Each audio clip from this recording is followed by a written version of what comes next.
سلطنت زہرانیہ کی شہزادی نوفیزا اپنی خوبصورتی اور شاندار فیشن سینس کے لیے مشہور تھی۔ اس کے کمرے میں ایک دیو ہیکل الماری تھی جس میں کپڑوں کے رنگ قوس قزح کی طرح ترتیب سے لگے تھے۔ جوتے ایسے چمکتے کہ جیسے ابھی محل کے صحن میں بارش کے بعد دھوپ پڑی ہو۔ محل کی بالکونی سے بیٹھ کر وہ اکثر سوچتی، دنیا میں مجھ سے زیادہ خوش قسمت کون ہوگا؟ اتنی چیزیں، اتنی سہولتیں۔ ملکہ اکثر نصیحت کرتے ہیں، بیٹی، زندگی صرف خریداری اور خوبصورت چیزوں کا نام نہیں، ایک دن یہ سب ختم ہو سکتا ہے۔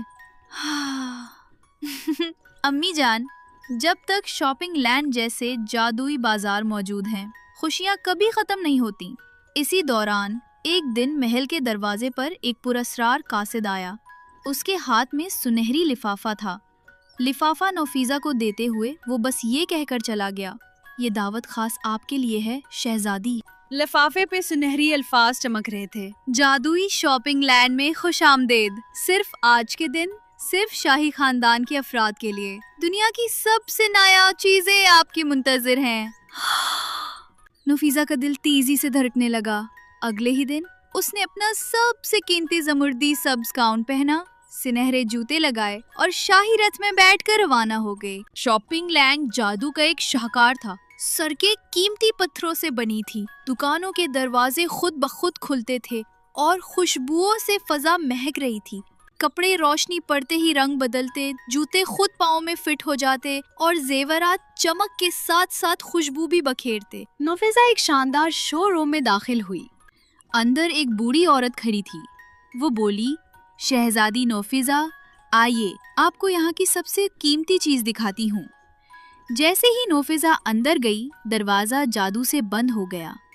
عورت کی شکل بگڑنے لگی، چہرہ جھریوں سے بھر گیا، بال سفید اور الجھے ہوئے اور آنکھوں میں خوفناک چمک۔ یہ ایک چڑیل تھی۔ چڑیل؟ میری جادوئی مارکیٹ میں آنے والے کبھی واپس نہیں جاتے۔ تم اب میری کلیکشن کا حصہ ہوگی۔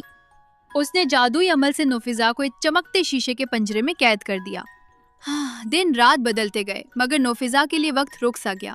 پہلے دن وہ روتی رہی، دوسرے دن امید ڈھونڈتی رہی، تیسرے دن حقیقت قبول کر لی۔ مہینے گزرنے لگے۔ اس نے دیکھا کہ ہر چند ہفتے بعد کوئی نیا شہزادہ یا شہزادی یہاں لایا جاتا، سب چڑیل کے جادو کا شکار۔ کئی مہینے بعد سلطنت ویلسٹن کے شہزادہ آہان کے محل میں بھی وہی سنہری دعوت کا خط پہنچا۔ آہان، جو اپنی بہن کے لیے نایاب تحفہ خریدنا چاہتا تھا، جادوئی شاپنگ لینڈ روانہ ہو گیا۔ وہاں پہنچتے ہی وہ بھی جادو کے سحر میں آ گیا۔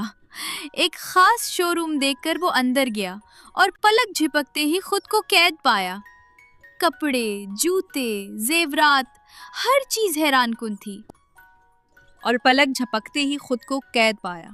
سامنے پنجرے کے اندر ایک لڑکی بیٹھی تھی جس کی آنکھوں میں اداسی اور ہمت دونوں تھے۔ آہان، یہ جگہ کیا ہے؟ یہ خوبصورتی کا جادو نہیں، لالچ کا جال ہے۔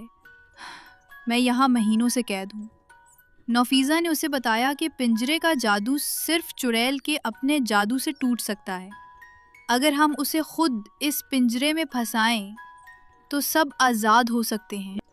اگلے دن جب چڑیل قیدیوں کو دیکھنے آئی، نوفیزا نے مصنوعی حیرت سے کہا، کیا یہ سچ ہے کہ آپ کے بنائے پنجرے اتنے مضبوط ہیں کہ آپ خود بھی اگر اس میں آئیں تو باہر نہیں نکل سکتی؟ چڑیل غرور سے ہنسی۔ میری طاقت کا تمہیں اندازہ نہیں، میں کسی بھی پنجرے سے نکل سکتی ہوں۔ آہان نے کہا، پھر ثابت کر دیں، ہم سب آپ کے جادو کے قائل ہو جائیں گے۔ غرور میں آ کر چڑیل پنجرے میں داخل ہو گئی۔ اندر داخل ہو کر اس نے دروازے پر جادو کیا اور وہ اپنے ہی جادو میں قید ہو گئی اور پنجرہ اس پر ہمیشہ کے لیے بند ہو گیا۔ یہ دھوکے ہے!